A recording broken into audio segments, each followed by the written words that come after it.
ये है दिल्ली दर्पण। मयम ने मुझे बताया 25 साल से मयम में बीजेपी का एमएलए। आप लोगों ने अपना बीजेपी को अपना प्यार देने में कोई कसर नहीं छोड़ी।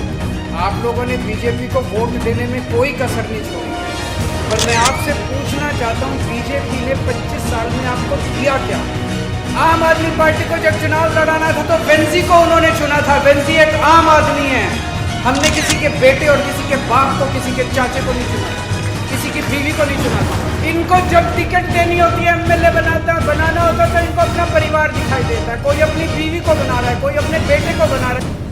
मंच पे मौजूद दिल्ली की पूर्व मुख्यमंत्री आतिशी जी, हमारे गोवा के अध्यक्ष अमित जी, हमारे एमएलए वेंजी, मंच पे मौजूद हमारे आम आदमी पार्टी के सभी नेतागण और मैम कॉन्स्टिट्यूएंसी से दूर दूर से आए हुए मेरे सभी प्यारे भाइयों, बहनों, माताओं, बुजुर्गों, बच्चों, आप सबको मेरा नमस्कार, सबको मेरा प्रणाम।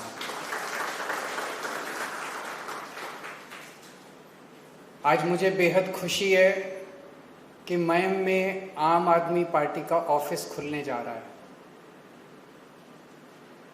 ये ऑफिस आपका ऑफिस है। आम आदमी पार्टी आपकी पार्टी है। ये पार्टी का ऑफिस मत समझना।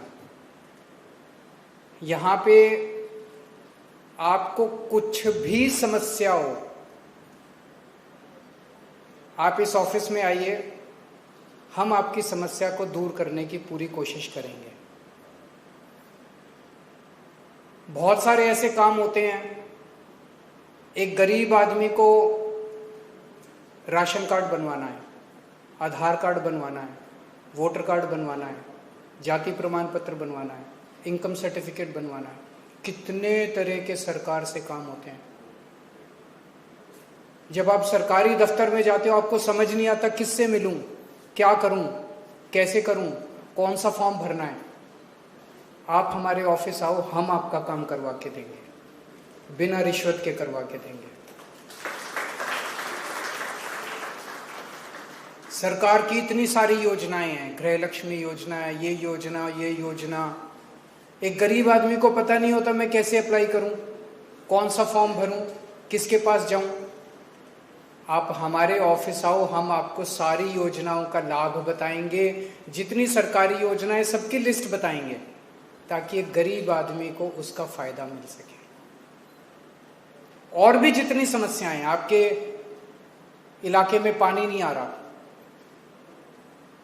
अभी सियोलिम में मेरे को पता चला है कि इलाके में पानी नहीं आ रहा था। हमारे कार्यकर्ताओं ने, सबने मिलके, एक साथ सब मिलके वहां पे गए, सरकार के दफ्तर में गए और वहां पे पानी लेके आए। आपके यहाँ पानी नहीं आ रहा, आपकी सड़क टूटी है, आपका किसी भी तरह का कोई भी इलाके में काम है, बिजली का काम है, पानी का काम है, सड़क का काम है, आप हमारे ऑफिस में आओ। आपके साथ मिलके, जनता के साथ मिलके आवाज उठाएंगे और आपका काम कराएंगे। ये आपका ऑफिस है, आपको इस ऑफिस का पूरा उपयोग करना है। और अगर कोई काम ना भी हो तो हमारे ऑफिस में चाय पीने आना, बैठ के चाय पीना, गप्पे मारना।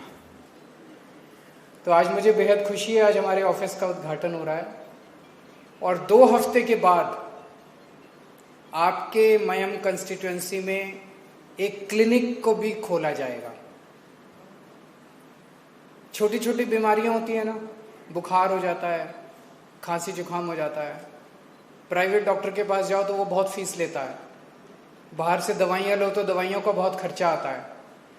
एक शानदार क्लिनिक खोलेंगे, उसमें कोई डॉक्टर की फीस नहीं होगी, सारी दवाइयां मुफ्त मिलेगी, सारे टेस्ट मुफ्त होंगे।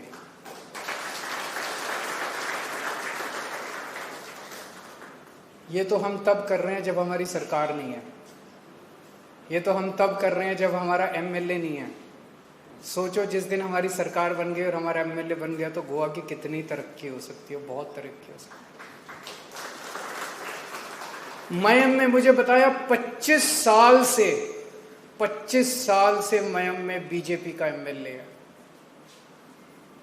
आप लोगों ने अपना बीजेपी को अपना प्यार देने में कोई कसर नहीं छोड़ी।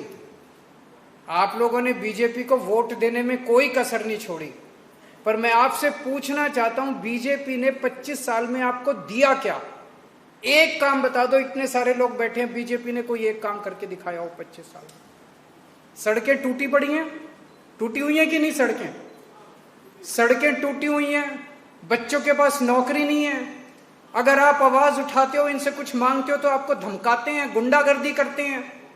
कोई अस्पताल की सुविधा नहीं है। क्या दिया इन्होंने 25 साल के अंदर? एक काम बता दो आप, एक काम बता दो।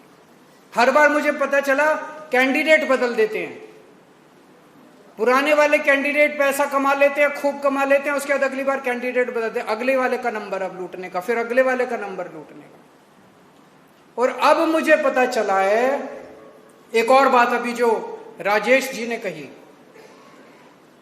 2014 में एबोलिशन एक्ट 2014 पास किया गया था कि नहीं किया गया था? उस कानून के तहत आपकी ये सारी जमीन सरकार ने एक्वायर कर ली। सारी कस्टोडियन लैंड, इवैक्यूई प्रॉपर्टी सरकार ने ले ली। यह कहा गया था कि जो व्यक्ति जिस जमीन पे बैठा है, जिसकी पोजीशन में लैंड है, उसको दे दिया जाएगा, उसको मालिकाना हक दिया जाएगा। बोला था कि नहीं बोला था? आज तक नहीं दिया गया। अब मुझे पता चला कि थोड़े दिन पहले प्रमोद सावंत जी ने, सीएम ने बोला है कि ये सारी सरकारी जमीन है, इसके ऊपर सरकारी काम किया जाएगा, आपको इसका मालिकाना हक नहीं दिया जाएगा। ये तो धोखा है। 2014 में जो काम हो जाना चाहिए था, हर चुनाव के अंदर ये आते हैं, राजनीति करते हैं। 2014 के अंदर जो मालिकाना हक आपको दिया जाना चाहिए था, आज 10 साल के बाद हम दिलाएंगे आपको मालिकाना हक। आज केजरीवाल आपको प्रॉमिस करके जा रहा है, आम आदमी पार्टी आपके लिए लड़ेगी। प्रमोद सावंत की हिम्मत नहीं है। हम उनको चैलेंज करते हैं कि आप लोगों का मालिकाना हक रोक के देखो, आम आदमी पार्टी ईंट से ईंट बजा देगी। हम आपको मालिकाना हक दिलाएंगे। राजेश जी लड़ेंगे आपके लिए, श्री कृष्णा परब लड़ेंगे आपके लिए, पूरी आम आदमी पार्टी लड़ेगी, अमित जी लड़ेंगे, वेंजी लड़ेंगे, सब लड़ेंगे आपके लिए। एक एक पार्टी का कार्यकर्ता आपके लिए लड़ेंगे, आपको मालिकाना हक दिला के रहेंगे। और अब मैंने अफवाह सुनी है कि प्रमोद सावंत अपनी वाइफ को, अपनी पत्नी को मयम से चुनाव लड़ाने की तैयारी कर रहे हैं। एक तरफ आपका मालिकाना हक छीनते हैं और अपनी पत्नी को यहां से चुनाव लड़ाने की हिम्मत करते हैं। वोट दोगे उनको? वोट दोगे उनको? हाथ खड़े करके बताओ, वोट दोगे कि नहीं दोगे? मैं उनसे पूछना चाहता हूं, वोट चाहिए तो जनता के पास आते हैं, टिकट देनी है तो अपनी बीवी को लड़ाते हैं। यहां पे इतनी सारी महिलाएं बैठी हैं, 20 लाख पॉपुलेशन है गोवा की। उन 20 लाख लोगों में उनको अपनी पत्नी मिली चुनाव लड़ाने के लिए। गोवा की कोई महिला, आम महिला चुनाव क्यों नहीं लड़ सकती? आम आदमी पार्टी को जब चुनाव लड़ाना था तो वेंजी को उन्होंने चुना था। वेंजी एक आम आदमी है। हमने किसी के बेटे और किसी के बाप को, किसी के चाचे को नहीं चुना था, किसी की बीवी को नहीं चुना था। इनको जब टिकट देनी होती है, एमएलए बनाना होता है, तो इनको अपना परिवार दिखाई देता है। कोई अपनी बीवी को बना रहा है, कोई अपने बेटे को बना रहा है, कोई अपने चाचे को बना रहा है, कोई अपने भाई। मैं देख रहा था पिछले 60 साल के अंदर कुछ चंद परिवार हैं गोवा के, 13 या 14 फैमिलीज हैं। इन 13 या 14 फैमिलीज ने गोवा के ऊपर कब्जा किया हुआ है, गोवा की सरकार के ऊपर कब्जा किया हुआ है। It's a vice like grip on the politics of Goa. पूरे गोवा के ऊपर पहले इनके दादाजी चुनाव लड़ते थे, फिर इनके बेटे चुनाव लड़ने लगे, फिर बेटे का बेटा चुनाव लड़ने लगा, फिर अब उसकी बीवी चुनाव लड़ने लगी, फिर उसका भाई चुनाव लड़। अरे गोवा के लोग कहां जाएंगे? और ये आपके लिए चुनाव नहीं लड़ते, जनता के लिए चुनाव नहीं लड़ते, ये अपने परिवार के लिए चुनाव लड़ते हैं, पैसा लूटने के लिए चुनाव लड़ते हैं, गोवा को लूटने के लिए चुनाव लड़ते हैं। और एक पार्टी में नहीं है, कांग्रेस में भी परिवार है, बीजेपी में भी, इस पार्टी में भी, उस पर सब में परिवार हैं। चुनाव लड़ते हैं, कभी बीजेपी से चुनाव लड़ लेते हैं, कभी कांग्रेस से चुनाव लड़ देते हैं। इसकी सरकार आती है उधर चले जाते हैं, इसकी सरकार आती है इधर चले जाते हैं। सारा घालमेल है, सारा सिस्टम ऐसा बनाया हुआ, बस लूटने के लिए, गोवा को लूटने के लिए उन्होंने सिस्टम बनाया। मैं आपसे पूछना चाहता हूं, गोवा की सरकार के ऊपर फैमिलीज का कब्जा होना चाहिए कि जनता का कब्जा होना चाहिए? जनता का कंट्रोल होना चाहिए कि फैमिलीज का कंट्रोल होना चाहिए? आज ये सारे बिजनेस इन फैमिलीज के हैं, सारी माइंस इन फैमिलीज की हैं, बड़े बड़े गवर्नमेंट के कॉन्ट्रैक्ट्स इनको मिलते हैं, चाहे कांग्रेस का हो चाहे बीजेपी का हो, कॉन्ट्रैक्ट्स इनको मिलते हैं, चाहे बीजेपी ऑपोजिशन में हो चाहे कांग्रेस ऑपोजिशन में, जॉइंट बिजनेस चलते हैं इनके, आपस में बिजनेस चलते हैं, सारे धंधे इनके हैं, बड़े बड़े जमीनें इनकी हैं, बड़े बड़े गवर्नमेंट के कॉन्ट्रैक्ट्स इनके हैं। आप उसके ऊपर खिलाफ आवाज उठाते हो तो आपको रौंद दिया जाता है, गुंडे भेज के आपको डराया जाता है। इस सिस्टम को बदलना है, इस बार चुनाव के अंदर सिस्टम बदलना, पार्टी मत बदलना। ये सारी पार्टियां एक जैसी हैं, सब मिले हुए हैं, इस बार हमें सिस्टम बदलना है। गोवा के रिसोर्सेज के ऊपर जनता का अधिकार होना चाहिए कि इन फैमिलीज का अधिकार होना चाहिए? जोर से बताओ, गोवा के रिसोर्सेज के ऊपर फैमिलीज का अधिकार होना चाहिए कि जनता का अधिकार होना चाहिए? जनता का अधिकार होना चाहिए। आज हमारे पास इतने जंगल हैं, हमारे पास इतने नदियां हैं, इतने पेड़ हैं, ये सारा इतनी माइंस हैं, ये सारा लूट के ले जाते हैं। इसका फायदा आपके बच्चों को मिलना चाहिए ना, आपके परिवार को मिलना चाहिए ना, इससे स्कूल बनने चाहिए, अस्पताल बनने चाहिए, सड़कें बननी चाहिए। ये सारा पैसा अपना स्विस बैंक को मिले जाते हैं। इस सिस्टम को बदलना पड़ेगा। कल मैं दिल्ली से आ रहा था गोवा, फ्लाइट में मेरे बगल में एक आदमी बैठा था, बोला सर ये बीजेपी कांग्रेस दोनों एक ही हैं। मैंने कहा कैसे? बोला सर आप देख लीजिए, कांग्रेस का जो गोवा का स्टेट अध्यक्ष है, क्या नाम है उसका? अमित पाटकर, मुझे तो नाम भी नहीं पता, अमित पाटकर। बोले सर अमित पाटकर की माइंस चलती हैं। ऐसा है क्या? माइंस चलती हैं क्या उनकी? माइंस चलती हैं उनकी।